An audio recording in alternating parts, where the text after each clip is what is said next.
John, an American soldier, meets a college student named Savannah.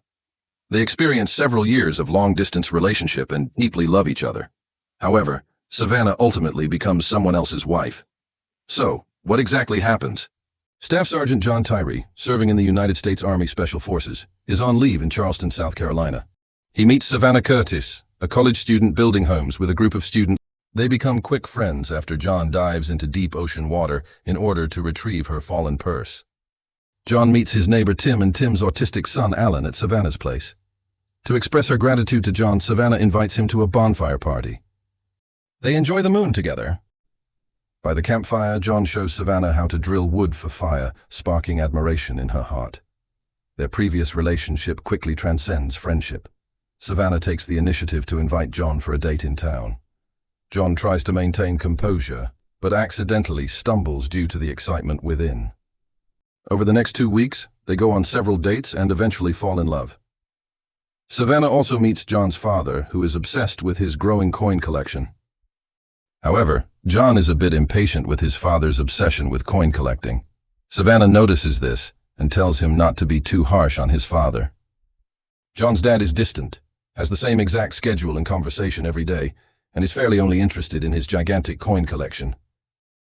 The father and son once shared a love for collecting coins. One day, John found a very special coin. They took it to a shop for consultation, where the owner estimated its value to be a few $100s. However, following his instincts, John's father took him to an antique store for further evaluation. The shop owner revealed that the coin was a rare, misprinted edition, worth $4,000. He advised John's father to keep it as a family heirloom to be passed down through generations. However, as John grew into his teenage years, he became more energetic and lost interest in collecting coins. The one common hobby that he shared with his father faded away. One day, Savannah invites John to visit the empty project houses built by her and other students for Habit for Humanity. Savannah excitedly talks about how to build the house, and then it starts raining heavily. In the rain, Savannah asks John about his past. Finally, they kiss in the rain. Half a month passes, nearing the end of the holiday. Savannah sits alone, feeling sulky when John finds her. It turns out that Savannah realizes she is about to return to school, while John is heading back to the military for an overseas deployment. John comforts her, saying that time will pass quickly, and after a few months when his service is complete, he will return to her side, and they will never be apart again. However, Savannah unintentionally mentions that John's father has autism, which makes John incredibly angry. He cannot accept the fact that his father is not normal. And all of this is witnessed by Randy, who has been secretly in love with Savannah. Randy intentionally provokes John. Already in a bad mood, John loses control and accidentally hits Tim. Afterwards, John feels extremely remorseful and goes to find Savannah, but she is not at home. At that moment, Tim appears, and John expresses his apologies to him. Tim informs John that Savannah has been away from home these past few days. He offers to pass along a note if John writes one for Savannah. Thinking that Savannah had already returned to school and would no longer be in contact, John is surprised when she arrives at his house on the day before he is set to leave for the military. She admits that she shouldn't have considered herself as a doctor and expresses her desire for open and honest communication through letters in the future. John and Savannah make plans to start a life together after John gets discharged from the army. Everything seemed to be going smoothly and almost a year had passed. However, the September 11th attacks occurred.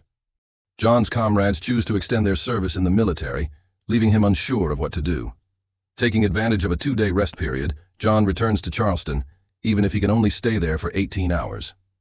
Savannah eagerly waits for him at the airport, believing that their long-distance relationship is finally coming to an end. Savannah invites him to join her family gathering. During the banquet, a guest mentions the possibility that the government may require active duty soldiers to extend their service. John does not deny that he might continue serving, which surprises and upsets Savannah.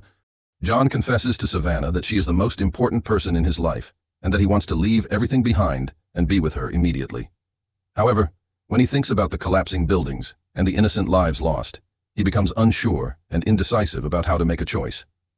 John's words touch Savannah, and before he leaves, they spend an intimate and sweet night together. Over the next 2 years, John and Savannah's romance continues through their letters.